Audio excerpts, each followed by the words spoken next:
This is an incredible job. Thank you. How long have you been working on it? We've been working on it for 7 years.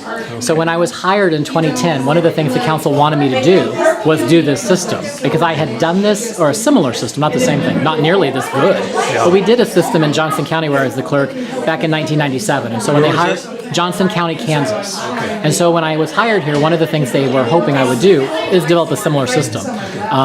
Started working in 2011 because I was hired in late 2010. So in 2011 started by getting my clerks together to say, what is our process? Do we even understand the end-to-end comprehensive process? So we spent about a year just really learning the clerk's process, the council's legislative process. Then we went out on the market, we talked with vendors, we looked at the product. I was able to get an IT resource in my own office. And so it's been about 7 years. And we finally launched last September, we launched this system. How big a staff do you have altogether? The clerk's office has 32 positions. 32 positions. So there are 32. That's it. There are 32 full-time positions, and we operate in 3 divisions. So, I have elections division that does the elections. I have a records management team that does information management for the whole enterprise and data practices and things like that. And then I have the legislative team that supports the city council. It's 12 committees, the charter commission, the audit and executive committee, and a lot of boards. There are larger cities that have similar products. Nothing as good as ours. Ours was designed specifically for us. We work in partnership with a company called DataNet Systems Corporation.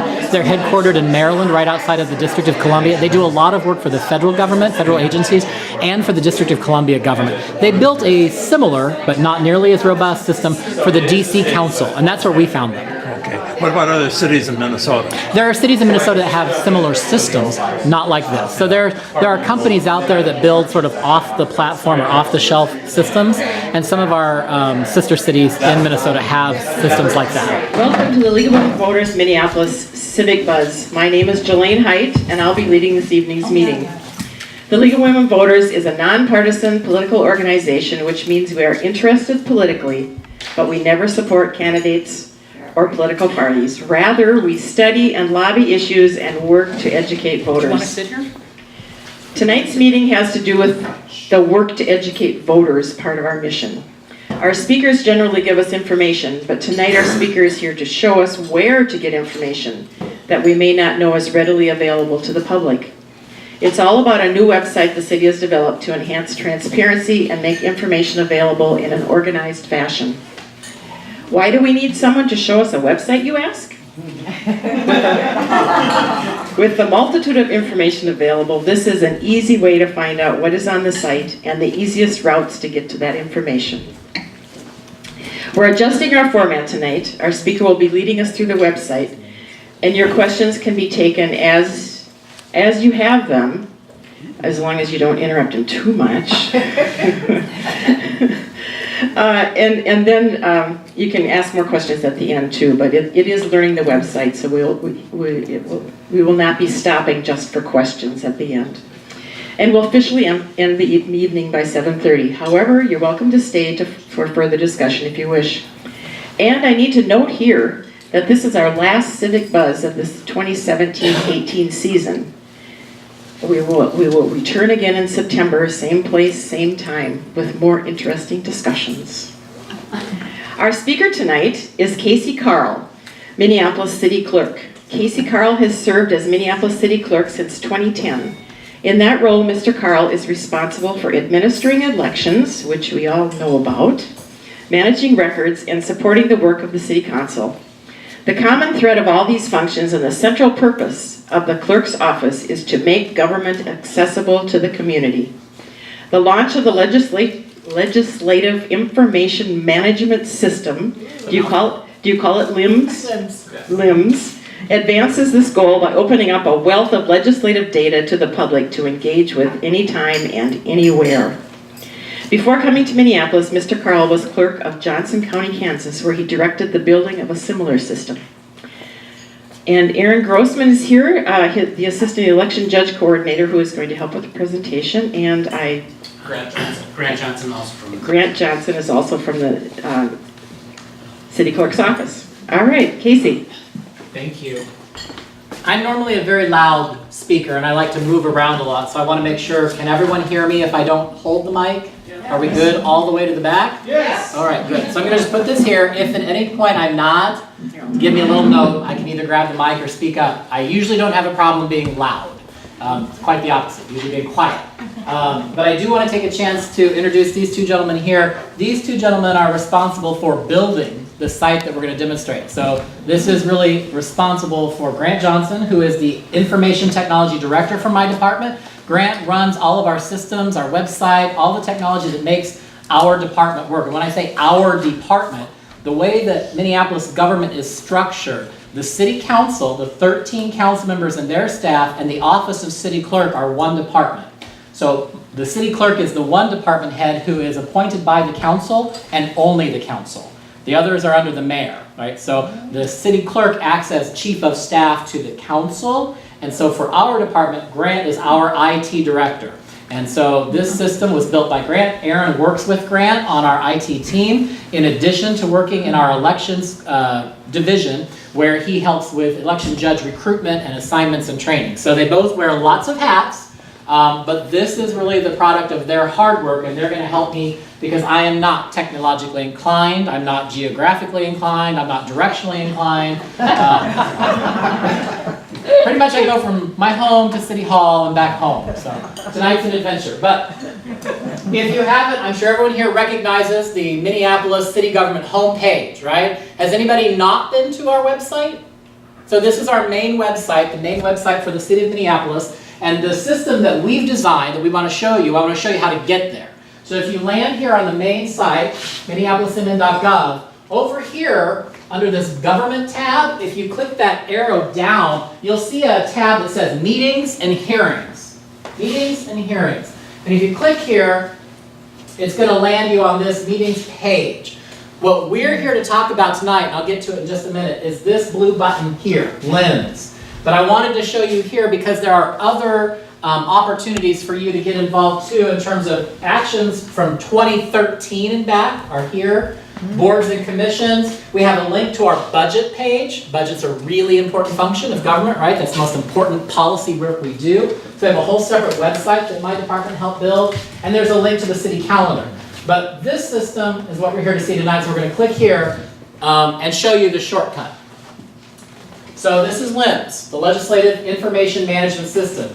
If you want to just get directly to this page and not have to follow all those links, you can see in the bar up here, it's just lims.minneapolismn.gov.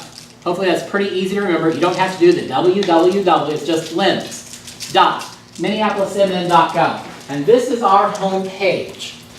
If you notice one thing right off the bat, it kind of looks like other search engines, right? Like a Google bar. We did that deliberately. In our old system, if you monitor our agendas online, you had to know the committee structure, right? You had to know how many committees there were. You had to know when they met, on what different days. You had to know what subject matter jurisdictions those committees had. So if you had a land use application, was that going to go to zoning and planning? Was it going to go to economic development and regulatory services? Was it going to have a fiscal impact and go to ways and means? Who knew? You really had to be an insider before you could access our data. It was a barrier to the general public. So as we started looking at doing a new system, the team and I tried to say, if we were a member of the public and didn't already know, how would we get this information? And we really liked the idea of just typing in a keyword, right? So for example, if you heard that the city council was considering some wild proposal like we should raise the minimum wage to $15 an hour, you read about it at the start of the meeting and said, oh my gosh, what are those council members doing? You could come in here and you could say, minimum wage, right? That's the subject. And you're going to search, just like you would in Google, minimum wage. And the system's going to come back and say, we found 31 entries that have that term, minimum wage. Would you like to see them? And here they all are. We're organizing everything by a file number, just like in court, they have court docket numbers, right? So everything has a file number that starts with the year and the number of the item. And this is a link to all the information inside of here. So it's linked, it tells you the general subject matter, it tells you what this specific piece is, what action it contains, and then there's these status tags that tell you where is it at in the legislative process. Now, all of these show, well, not all of them. Here's a study update that was received and filed. That means the council got a report, they filed it. But on the one, oh, we're going into it. Go ahead. So here we are going into it. This action was directing staff to set and provide notices for the scheduling of public hearings related to the idea that we might set a municipal minimum wage. It was approved. Here you see the specific actions, right? There's a whole series of actions related to minimum wage. I think there's 10. Yep, 10 total. And if we go back up, I want to be able to show you the one about an ordinance right here. Number 2 was passage of the ordinance, right? An ordinance is a local law. It's like a municipal statute. And so this is the one, if you notice, Aaron clicked this button here, and it opened up what we call the legislative history. And so here what we have is the ordinance number, because it was finally enacted, and that's a link. If you want to see that ordinance, you can click it there as one area. It tells you what date it became effective, January 1st, 2018. That's the effective date of this ordinance when it becomes legally enforceable. It was codified in the city's Code of Ordinances. The Code of Ordinances is like the city's book of statutes. So at the state level, you know, they have the statutes. That's our Code of Ordinances. And so this tells you, it clicks right in there. If you wanted a link into our Code of Ordinances to go see it, we've provided that and told you what title it's in and what chapter and what the title of it is. We tell you the primary author of that legislation was Councilmember Elizabeth Glidden. And then every time it's been in a public meeting, from introduction on May 26th, clear to final enactment, it tells you the date, what action was taken, the meeting it went to with a link to the agenda of that meeting, and then the report or minutes of that meeting. Every single time. If there's a vote, it'll tell you the vote of that meeting, and you can click on one of these votes to say approved as amended, and it'll show you 11 yes, 1 no, 1 absent. It'll tell you it was a roll call, so here are all the names and how they voted. And then the official act approved and signed by the mayor, you can click on that, and this is the neat thing we've done. We didn't used to do this. This is actually what an ordinance looks like. Right? So you can see there's some handwriting that tells you this is ordinance number 30. It's file number 723. Authors Glidden. We didn't have a notice out. The first reading, the committee of referral. Public hearing was held on this date. Second reading, passage on this date, publication. Here you have the vote record that I showed you, that 11, 1, and 1. Here's Mayor Hodges' signature saying she approved it on this date. That's my signature with the attestation. Here's the date it was represented back. And below the line is the text of the official law now. So that's out there for the first time. You can actually see that without having to come down to my office and look it up. And then the date we published it in the paper, because under our charter, nothing is official until after it's approved by the vote of the council, it's been approved by the mayor, and we've published it in the paper. That's what makes it official. So we track that date for you too. Then if you scroll down, remember there were 10 actions. Everything starts with a request for committee action. I don't know if you know that, but that's how our process works, right? The request for committee action, if you want to open that up, that's a memo from the department that basically was directed by the council to say, do some research on a municipal minimum wage and bring us back a report. Well, that's the request for committee action. And so here's the report to the committee of the whole. It came from Nuria Rivera-Vandermeij, who is now our city coordinator, much like a city manager job. It was reviewed and presented by our deputy chief city attorney, Eric Nilsson. It tells you that the ordinance is a code amendment, what it was proposing to do, previous actions, because before this, there was a lot of background. Every single one of these files is hyperlinked. Right? So if you want to go back in time and say, well, what did they do back in 2015 when they had this resolution supporting a strong economy and working families? What was that? We can go click on it. In fact, click on that and see what we get. So this goes into our old site because it was before this. But if you wanted to see the actual document, you could come down here and click this official act. What was that resolution for a strong economy? Well, there it is. This is where it started. This is where the whole thing started that ultimately ended up in minimum wage, right? So by leaving those breadcrumbs out there that are hyperlinked, what we've done is given you, the public, the ability to really track us at the full stage. Every time we touch it, every time we do something with it, every time it's amended. This tells you back into the RCA how many wards are affected. Well, everybody, right? Background analysis. This is the staff's analysis of what it would mean to raise the minimum wage locally. The fiscal impact statement, which is a separate document, and then the attachments for the presentation. They had a PowerPoint presentation where they walked the council through, and we've given you access to that presentation as well. So does that show you how we've provided from the start with just a Google search bar, minimum wage, and now we're way into the weeds, right? you can really go in depth in terms of, and here's all our supporting documents too, right? The draft ordinance has existed in many times, it was revised. Here's our staff directions, a letter from Councilmember Warsami. Public comments received between these dates, sorted by last name, A to J, because we had a lot, as you might imagine, lots of public comment. Related files, because what we've tried to do with this system is say, you may want to talk about minimum wage, but not the ordinance that passed, right? So here are some things related, like we amended, right? In 2017, we came back and we amended our own ordinance. So here's that file. We've tried to make it as comprehensive as possible and as easy as possible. So from a user's perspective, you just type in words and follow the crumbs to where you want to go. So we could look at the fiscal notes also? Yes, absolutely. Click on that, Aaron, and show them what it looks like. So here's a fiscal note. It's an old one. The old ones aren't very good, as you can see. They've worked with our finance office to say you need to provide a 5-year plan that hits budget, personnel, IT systems like that. So what this one does is say that it meets our small and underutilized business goals, that here's where it's going to be codified. There is an additional appropriation required for the study that was requested when they first started about this. But those fiscal notes are also out there, and just like our request for council action, they've modified and changed over time. But we've tried to provide everything out there and make it all accessible to you, right? So that was one example of the main page and searching on just the keyword minimum wage and everything you can get to. I want to have Aaron take us back out to the main page and show you some of the other features that are standard so that we can show you how to really use this system. So this lens button here will always take you home to the home page, right? So beneath the search bar, what we've got are a series of icons. If you scroll, I'll come back to that. We've got these bars or icons that can help connect you to other resources.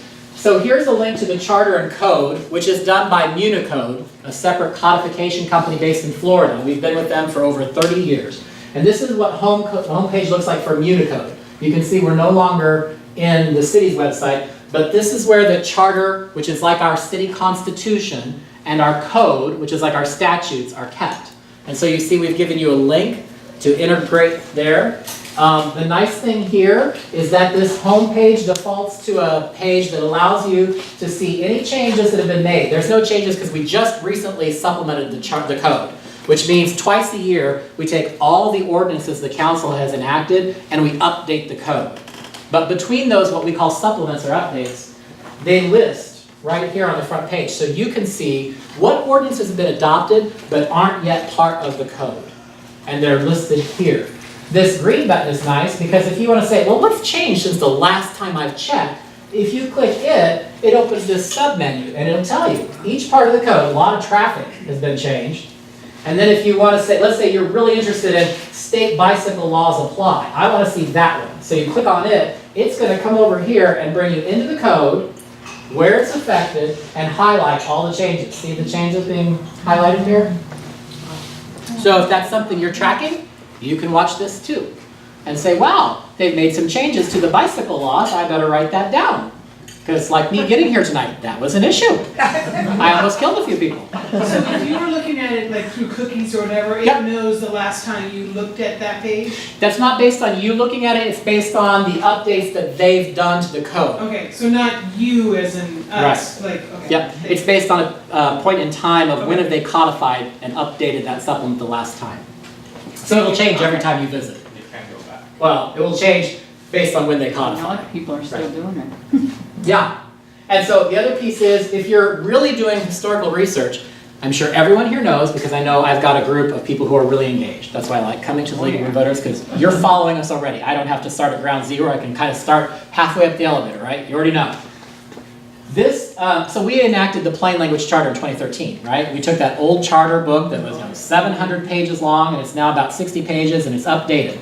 I know everyone here knows that. But if you use this little drop-down menu, it defaults to the current version. Whatever is current is what it's going to default to. But let's say you want to see, what did the charter say before the plain language? What did it say, let's say, in 2012? Because the plain language charter passed in 2013. If you use this drop-down menu, you can come all the way down here. We don't have to go all the way to the bottom. No. Here's 2012. Right at the bottom here. Oh, wherever. This will get you to, oh, see, we had this Yeah. problem the other day. We gotta call Unicode. Yeah, we need to call Unicode. But let's say you just want to go back to 2015. Click one in 2015. For some reason, we can't get clear back. We need to call our vendor. Hopefully, it's going to open up here in a minute. And what you'll see is it will give you the charter and all of the code of ordinances as it existed as of September 14th, 2015. So you want to say, well, what did the bicycle law say in 2015 that I just looked that got changed? You could look up that same provision in 2015 and go, well, that's what changed, right?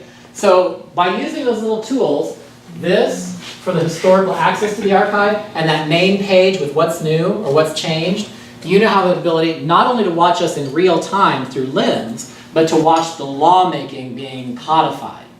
So hopefully for all of you who I know watch us pretty regularly, this is a helpful tool. These are the latest and greatest improvements that Unicode made, and I'm proud to say we had influence on this because Minneapolis is the first city and the longest city to contract with them outside of the state of Florida.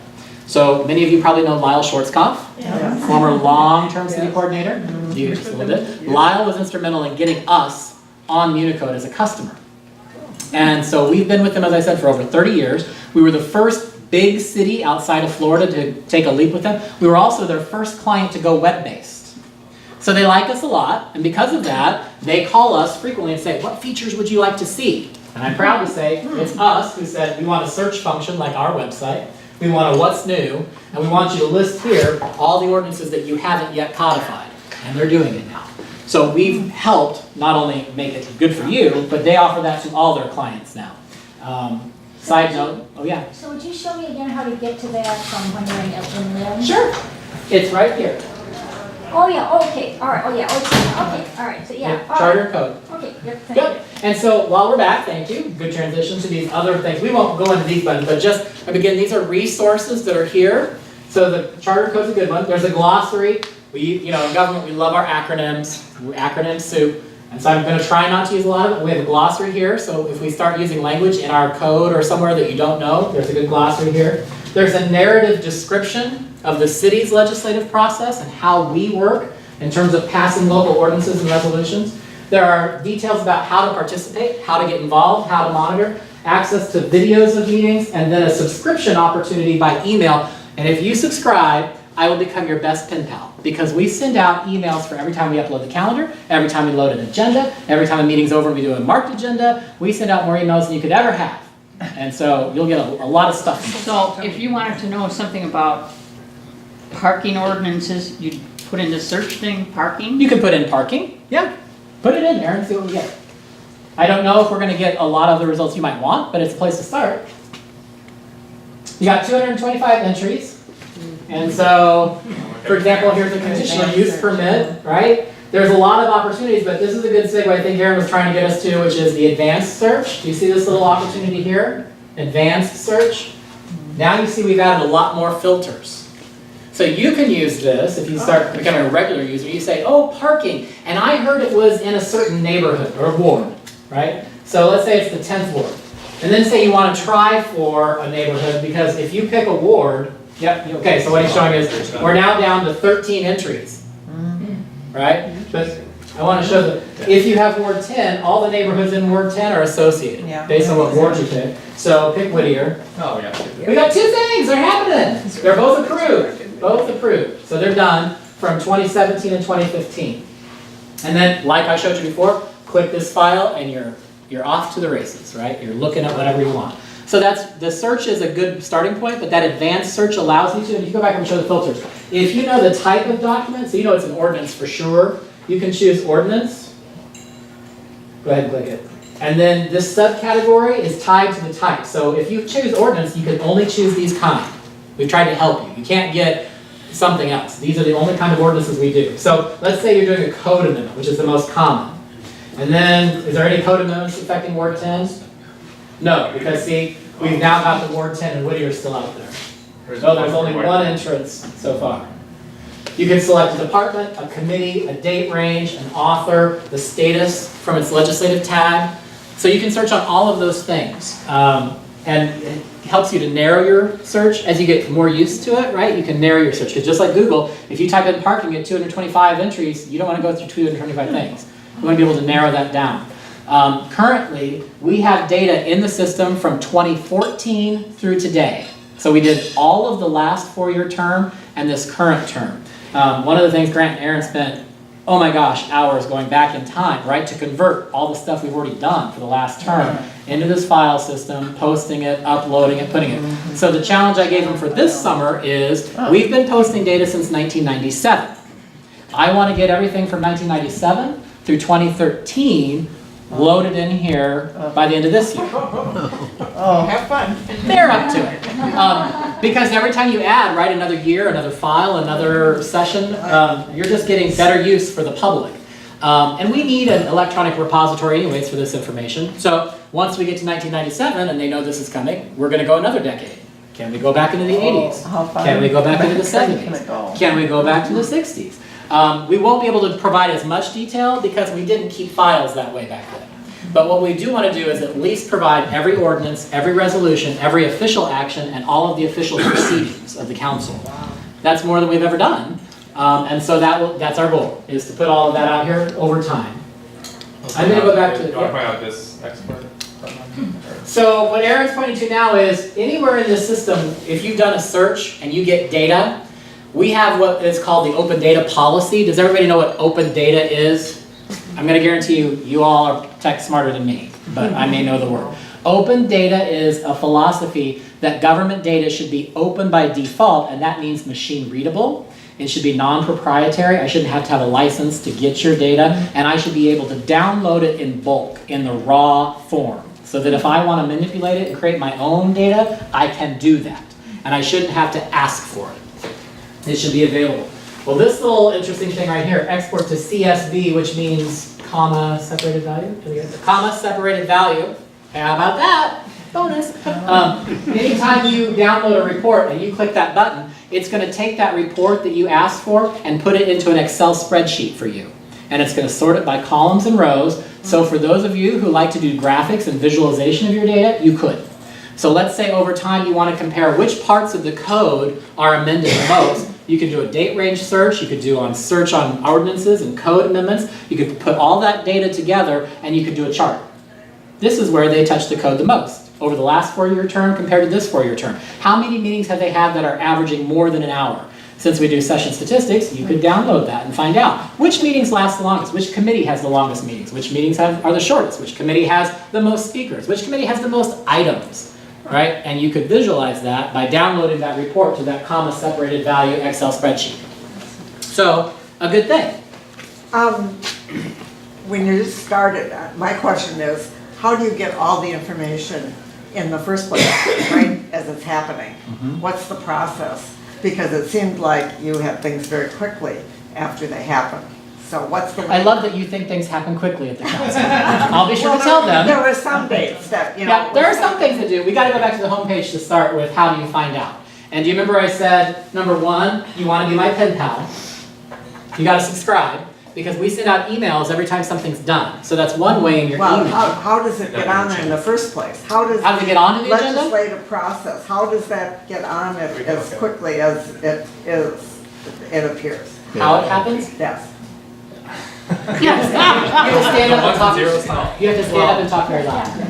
He doesn't know. Well, in our system, No, he knows. everything is connected. So in the sense that as our clerks are at the actual meeting, so at the committee meeting, so today there was an Economic Development and Regulatory Services Committee, and our clerk, Irene, was there and taking notes on the kind of internal admin side of the process. She marks everything that happens, you know, motion by Councilmember Goodman, and it's approved, and that's going to move forward to the council. All of that's connected together, and so as soon as that's clicked and saved, it updates everywhere. So it updates that file page.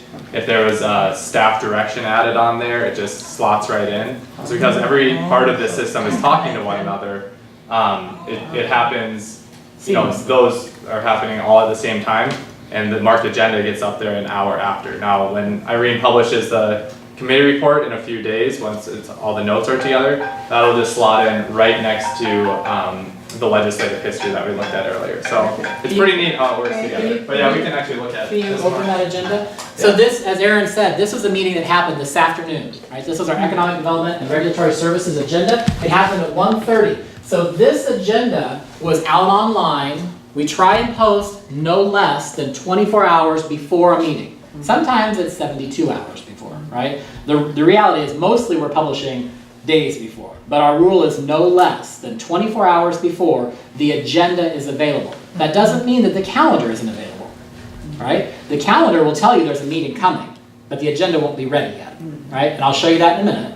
But I wanted to really focus here because within an hour of the meeting being over, we publish what we call our marked agenda. The marked agenda is so that the public and the media can have immediate access. What happened on that item? And as you notice, number one was, I think this is granting a license for outdoor patio to Geek Love Cafe at the Moon Palace Books over on Ward 9. And you can see the action, they approved it. So within an hour of the meeting being over, all of these actions saying approved, approved, approved, approved. And there's one down we just updated, right? The one where it was withdrawn. So here's, for example, the action wasn't approved, it was withdrawn. This one, they were actually going to revoke this person's license because they hadn't paid their back fees to the city. And so what was coming on the agenda was revoking a license. That's not a good thing for a business, right? We don't like it, but if you don't pay your fees, we're going to revoke your license. So luckily, they got in and paid their fees before we took action today, so it was withdrawn. Okay. They get to keep operating. Sometimes they're withdrawn. Oh, and then before we get there, remember the files from that page? So every item has a file. So if you wanted to see more about this, you click on the link that brings you to, does this look familiar? The file. And so here's the file of the whole piece. It says it was withdrawn. You see we added a clerk note where we need to add explanations that we think don't make sense just on their own. We add a clerk note to say because the applicant satisfied payment of fees pursuant to the Code of Ordinances, section, the matter was withdrawn.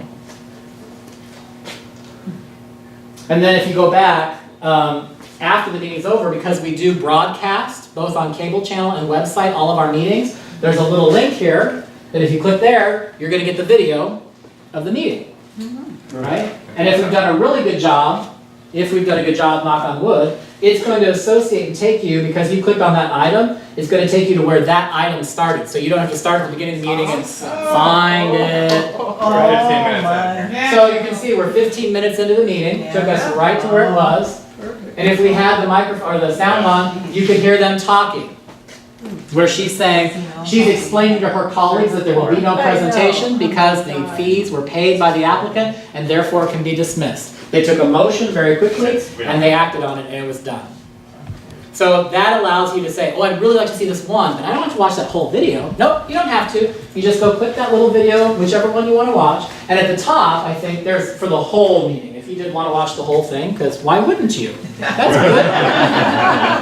You laugh, that's good entertainment, folks. Free. Free for you. We used to send monitors to the meeting. Yes. Yes, and now you don't have to, right? It's great. Right? We're letting you monitor it from home, right there. So this is an example of a marked agenda. Can we go look at calendars? So from the top, oh no, go back to the main page, I'm sorry. The main page. Again, this is that main page. We got through the search bar, we got through advanced search, we got through the keys. I wanted to show you. We post all of the upcoming meetings here, right? So tomorrow, there's a Housing Policy and Development meeting. Tomorrow, the Charter Commission meeting. And for those of you, pause, Charter Commission. The Charter Commission is considering an amendment that's going to come forward possibly in 2020, which would change the date of when we do city elections from odd numbered years to even numbered years. That will be discussed at their meeting tomorrow. Why do I know? Because their agenda, click here, is online. And so if you go, you see that their first proposal is to amend the charter by moving municipal elections to even numbered years. Right? So you can monitor this. But back to that main page. Beneath the blue bar that has the tools, upcoming meetings, and when they're linked, you can see this isn't linked, right? We don't have the council meeting for Thursday ready yet, but when they're ready, they get linked, and you can click into them. When the meeting's over, go back up a bit, marked agendas. We just went through that marked agenda where it shows every action in the video and what happened within about an hour of the meeting ending. So at the bottom of this system, upcoming, just done. Make sense? We try to put all of that on the front page to help expedite that. So at the top, we have our standard navigation bar. Remember, this is always going to bring you back here to home base, anywhere you are. Calendar and agendas is one of the key things we want to show you because, other than that search bar, this is how most people think about the council, right? When are things meeting? Now, before we get started, I want to show you some important pieces at the top. City Council is going to be the City Council and all of its committees, right? It has a lot of committees. Boards and commissions are our appointed boards and commissions. Events are things that are like open streets in Lindale, things like that the council members and the mayor might be invited to attend, but they aren't official government meetings. This defaults to all calendars, giving you all that information. But I want to show you that you can narrow that search. If you don't want all of this noise and all you want is council, right? You can go up to the top and just hit council, and it's going to take away things that aren't council. Right? And if you choose council, now you got this drop-down list. Here are the name of the committees in case you don't know. And you can further refine. If you only want elections, because that's my committee, and that's all you really care about, you're going to see that we don't have any meetings in June because it's on call. But if you go back to, what, March, I think? Oh, no, there was a meeting, right?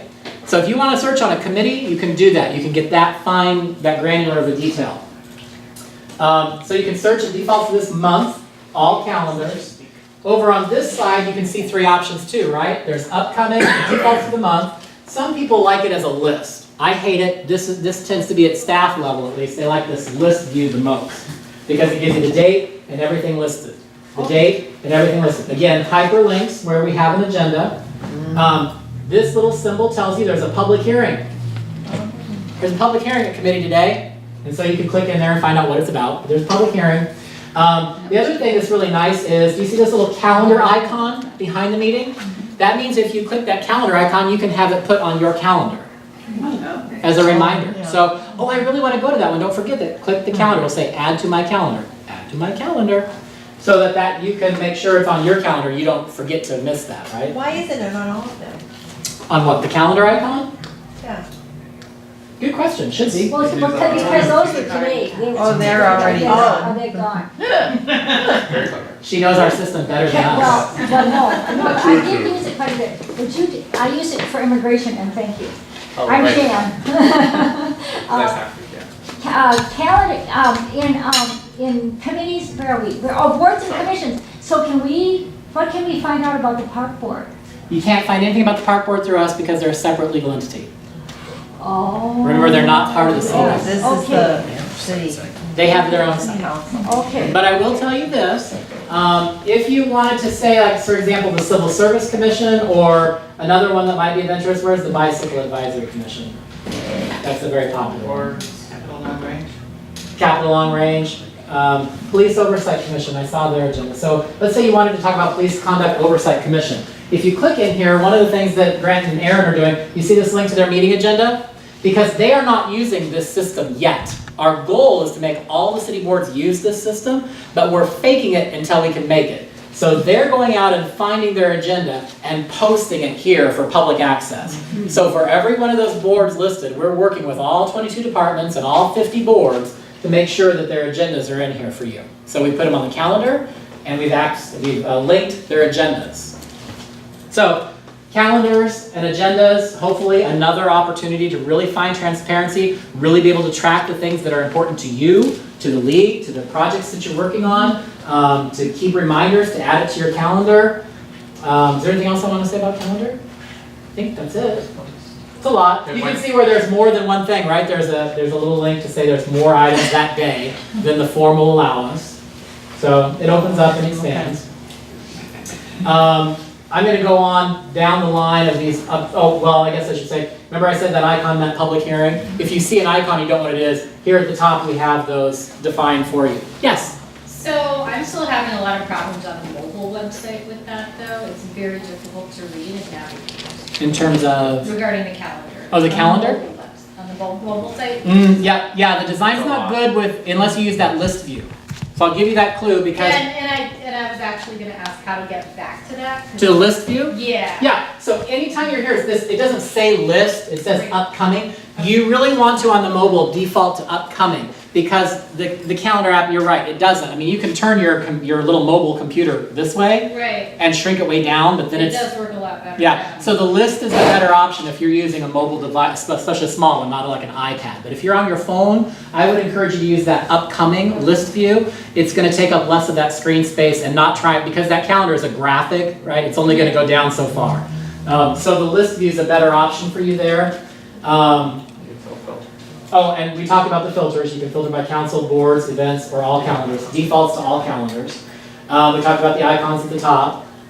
I'm going to go over these both really quick. Latest actions is simply another finding tool. That's all it is. It's us trying to help you find, if you really want to know what are the things that are officially done, been approved by council, approved by mayor, published in the paper. These are official things.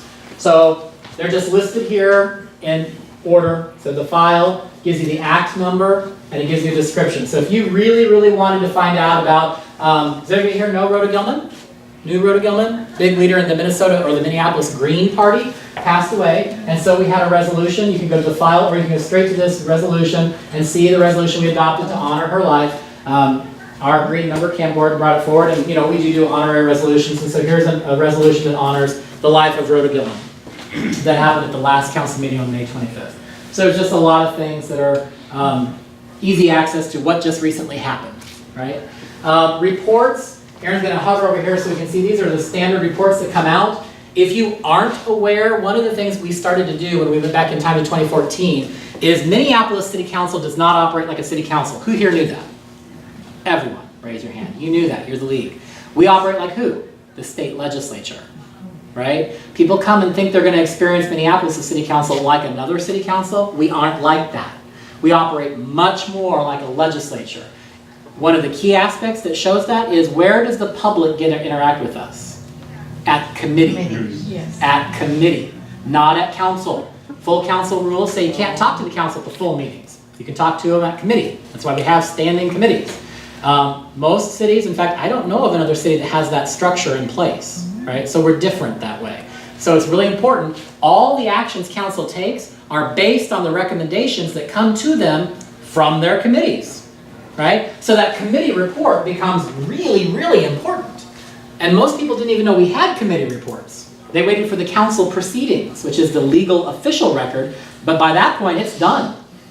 Right? So how do you back upstream and get to where it's happening? You got to know the committee report.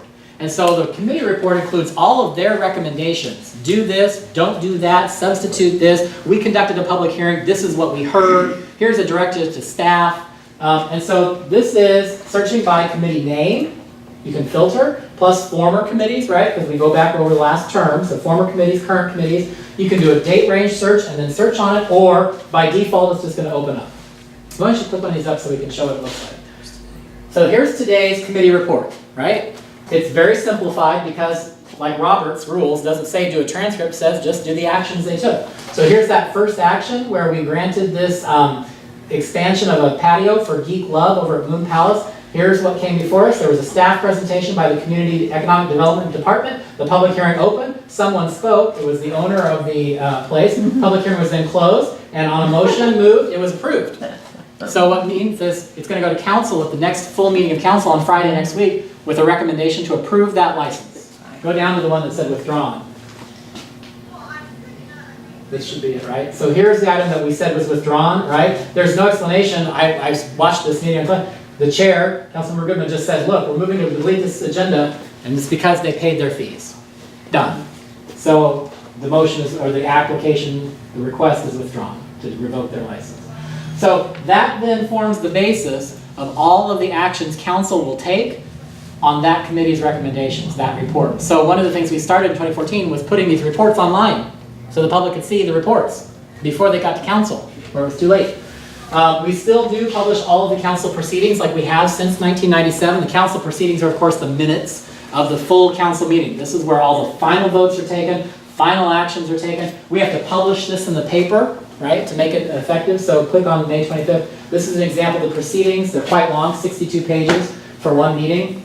Call it to order, approve the agenda, who was present. The disclaimer we're required by law to put in there about publishing the paper. And then we go through all the committees, right? Right in a row, there's all of our actions.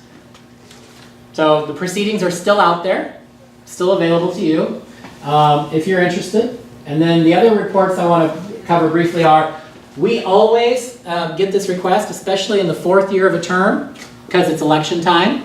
And we get people, especially from the media and interested advocates, who say, I'd like a voting record, please. I'd like to see how my member voted. We don't create voting records. We never have. And so we always have to tell people, you'll have to look through the proceedings yourself. They're all online. Bye. I hate not providing that service. That's a lot of work. We also get, I want an attendance record. I want to see how many meetings they missed, right? So what we did, since this is just a database, we automated it. Don't know that my bosses are happy, but you know, it's there. So the reports, if you click up there, show them again. Reports, you've got a meeting attendance report and a voting record. So you can type in here, which one did you pick? A meeting record, pick voting. So the voting record, what you get is very simple, right? You pick the member, or if you want to do the voting on a committee, right? You have a member or a committee or both. You can choose which kind of vote type. Now remember, here it's important. If we do a roll call, right? Just like with Roberts, just like at the state legislature, a roll call records how each member votes. A voice vote does not. So when they do voice votes, they just go all in favor, say aye, aye, all opposed, nay. All we do in the journal is say passed or failed. Right? When they go on record and you hear me call the roll, then they're going to say, so if you pick a roll call at City Council, you could go down by member, Lisa Bender, here at City Council meeting on this date. Here's the file number. It was conditional use permit for a variance over a St. Anthony East Side. It was denying the appeal that was submitted. It again tells you what member you're looking at. There was a roll call. She voted yes and it passed. And again, remember I said, what can you do with any time you do data? Export the file. So if you wanted to merge data between members and committees or items or things like that, you have that ability to export that data and manipulate it yourself. The other thing we've been doing that you may find helpful or interesting, the league, I think. I'm really excited by this. My staff, I drive them nuts. Since 2014, the session statistics is every quarter, so every 3 months, the clerks gather all kinds of data about the work of the council and its committees. And we publish it here. And I can't believe we don't get any more hits other than me. Grant tracks how many hits we get. I hit it all the time. And it's a good thing because it helps us justify to the council when we ask for requests. Because what it does quarter by quarter by quarter is show you this. I'm going to walk through each one. No, I'm not going to. Yeah. So these 4 big things that we're tracking. Matters introduced and referred always refers to ordinances. If you think at the legislative level, they're bills before they become acts, right? We just call them ordinances from the very beginning. So to distinguish between an ordinance that's in the process and enacted, matters introduced and referred connects to the fact that both under the charter and the council's rules, only a member can introduce an ordinance into the council, and it has to go through a notice in one meeting, then it comes back 2 weeks later at a council meeting, it has to be introduced formally, given its first reading, and referred to a committee, right? So those 2 steps are captured right here. If you wanted to see everything that got noticed and introduced within a 3-month period, you could click that report and find out. If you wanted to see at the same time, and here it is. So, and it tells you there's a little description of what are matters introduced and referred. What am I looking at? And then you can pick which period, right? Because again, we started in 2014, so every quarter from 14 through current we have in here. You can, search on other features here, but this is an example, right? Council President Bender introduced this file number, which dealt with Title 20 of the code, talking about site plan reviews. It was introduced on February 9th at Council. It deals with exterior building materials, and here's a description of what she's hoping to achieve. It's in queue. If you wanted to track that, you would now know. This is in queue. And I have the file here, and I can now track it. But the other one we have under reports is, I think at the bottom, ordinances enacted. This is, during that 3-month window, what got adopted. What ordinances were enacted, finalized. And so it'll give you the same kind of list. But these are now done, right? So now what we have is, here is an ordinance number, not a file number. This is its official ordinance number, the date it was passed, what title and chapter. Oh, we're dealing with workplace regulations. This might be sick and safe time. And so this is the title and chapter, a description of what it was, the date it was first introduced compared to the date it was passed, where it happened, who was the author. Here's a link to the file with all the details, and the date of enactment. And again, if you want to track this, then you've got it. And so we have both the introduced and referred at the beginning of the process and the end for every 3-month period. The other things we've got in between there are resolutions adopted. Resolutions are administrative acts. They're not law. They're directions of policy and how we operate internally. But similarly, we're giving you all the resolutions for a 3-month period, date of passage, what it's about, the author, file number, and an active date. Okay. Okay, I did a whole bunch of stuff with immigration and back in April and May. And so it would have been really how can I get to immigration from this? I can't, can I? No, there's not a subject search on this There's one. not a subject, so I have to know that it happened in, You would search on that main bar, yeah. find your file number, Yeah, and then you could connect it here. okay, yeah. And one of the issues was our data from before 2017, so 14 through 16, which I think we were looking in, Yeah. has just been added to this. Yeah, within the some past few wasn't weeks. there, yeah. Yeah. But it is now. Because like the resolution opposing the president's immigration. Yep. You know, we can look quickly. Do it. This advanced search here. Now, you can search by a file type if you knew it was a resolution, Yeah, it was. and a keyword, I hope you all. Yeah, Immigration. good, good example. and we'll enter. Now we have 2, and so You did, yeah. here's the resolution That's- supporting the presidential executive actions on immigration. Yeah, Yeah. we literally just Report. last week So- put 14, 15, 16 in here. You don't necessarily have to go to the resolutions Right. page, that's Okay. kind of the list of This all would of be, them, this would be the faster way. Yes. Yeah. Right, definitely. Great, thanks. because you can use your keyword. basically. Now, how can Yeah? I get a link to that page to put in a document? I'm in my house, I want to put a link to that page in a document.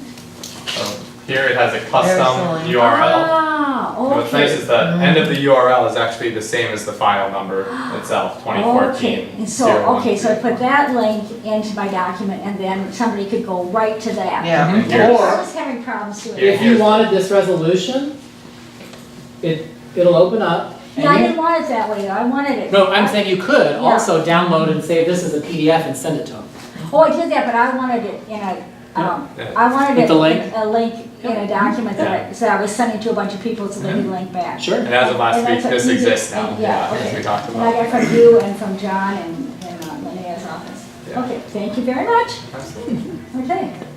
So we've gone through reports. The last couple things I want to show is boards and commissions. These are modules that are not done yet. These are phase 2, which we hope to start later this year, contingent on funding. Call the mayor and council. So this is the old system, if you're used to seeing this old way, right? We've listed the boards here, their meeting dates and times, and you click on the link to get to the agenda. What we want to do to increase the return on the city's investment in the system is put all of these, we have 50 boards and commissions in the city that we appoint to, over 500 seats.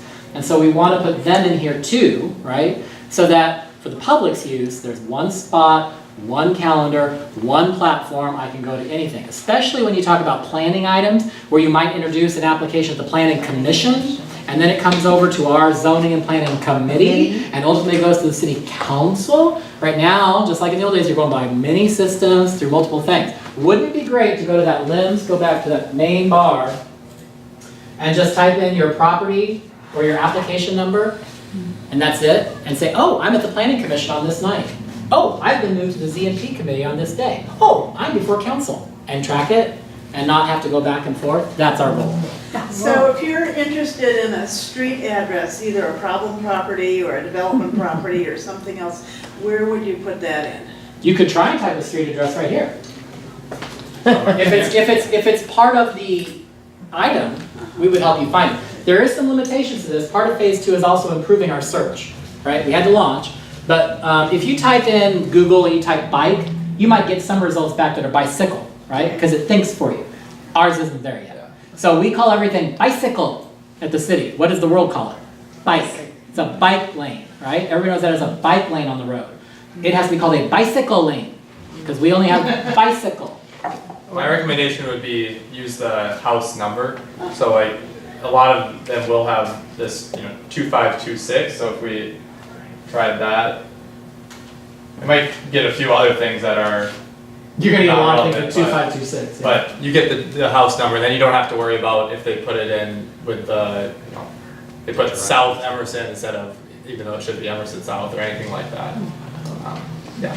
So one of the improvements in phase 2 is to get rid of South Emerson South, bicycle. We would need to build in fuzzy, I guess, fuzzy logic, is that the right term? So Grant's really pushed us to say we got to have that fuzzy logic, and he's right? Because people aren't going to know our terminology. They want to be able to use this and just type it, and that was our goal. You don't have to be an insider to know how to get access to information. You should be able to type something and find it. Along with that, I want to also highlight one of the things that Grant piloted. I'll brag a little bit on my team. I'm lucky to have Grant and Aaron. When I came to the city in 2010, the city clerk didn't have an IT division. So having our own IT people has been marvelous.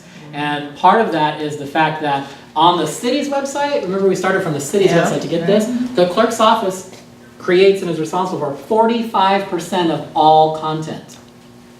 45% of all content on that city website comes from our office, and we didn't have an IT resource. So Grant used to be in the IT department, the city's IT department. He was the city's webmaster. And was it 2013? 2014. Yeah, because I stole him to work with us. He stayed in IT, but in my first experience running a ranked choice voting in 2013, I said, I need help. Help! One thing I'm not shy about, right? I said I don't have any sense of direction. I'm not good with a lot of things. I'm really good about asking for help. Help! And so Grant from the IT department came over and helped us get through ranked choice voting in 2013. And then, thanks be to the heavens, I said, hey, what would you think about coming and working for me? And he said, okay. And so I've had him. And he designed the original system, and he designed this system in the interim and all that other stuff. But one of the things he pushed us really, really hard on, and this doesn't mean a lot to maybe the average person, but this is the only city website that is now certified. Tell me what it is, because I don't want to get it wrong. It's Web Content Accessibility Guide. Stand up and say it really loud. It's accessible. We meet the WCAG 2.0. Double A. It's an acronym. The Web Accessibility Guidelines is basically the standard that the federal government sets to make sure that websites are accessible to people with disabilities and who use screen readers or have mobility issues. Right, so the site has been designed, it's the only one at the city, and this is totally him. This wasn't, I didn't push for it, Grant said, we have to do this. And so I really feel good about that. There's a project to do the city's website as well. Right, there is a project underway, it needs funding, call your mayor and council, to improve the city website. But this site right now is already certified at that WCAG AA2 level, which means that if you have a reader for someone who's blind or hard of seeing, it will read the site for them, it makes it accessible, it will translate for them.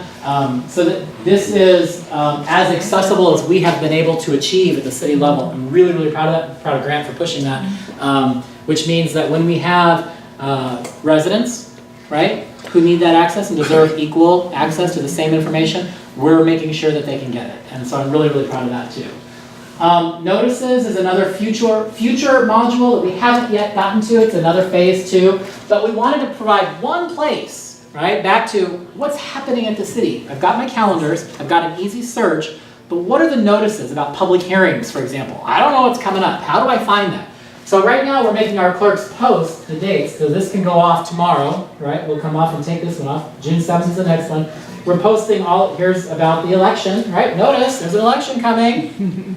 But we're posting all of our notices here. So far, the notices we're posting here are only limited to council and its committees. But our vision, just like we talked about expanding it, we want to have all of the city departments provide all notices. Bids, contracts, awards, openings, street vacations, public hearings. So, in phase 2, we want to make a module where there'd be one place where you could come and go, well, what kind of notices is the city publishing? I just want to preview that. Because by law, we have to publish our notices in the city's official designated paper. And who here, this group will know. Who here knows what our official newspaper is? I can't remember the name of it. See, we do have one. It's Finance and Commerce. Finance and Commerce. And the goal, the state law, requires us to post everything there. It's not official, it's posted. Why do you think that is? Way back in the 1800s, they said, people can't trust you, Mr. Clerk. So you need to pay to post it in this newspaper where people can get it. Well, I don't disagree with that, but where are people going today? To my website. Yeah. I'm still required to post in the paper. Okay, fine, we're doing that. But ironically, then Finance and Commerce requires you to pay a subscription to get my notices. Right. Doesn't seem very transparent in today's age. But that's the law, so we do it. But we're trying to make sure that we don't make you go to Finance and Commerce to get that, right? We're going to post it here. So that's a future enhancement. We're doing our best using the tools we have right now to kind of get it going. The other thing is, if you see in the upper corner there's a little question mark. If you get the, home tonight or next week or whenever you say, God, I remember that presentation, I want to go see what he said, but I forgot some of those key things. That question mark is an online public help guide. So it'll provide screen by screen. Oh yeah! Search bar, what do I do at number 2? How do I find things? Search for legislation using a... So we try to take screenshots of every screen and provide little helpful tools, because we know you're going to walk away from here and remember, there's a great website, and there's a whole lot I can get. How did I do it again? The little question mark up in the corner will get this for you. So when you remember, question mark, help, I had questions. It's always up there in that right-hand corner.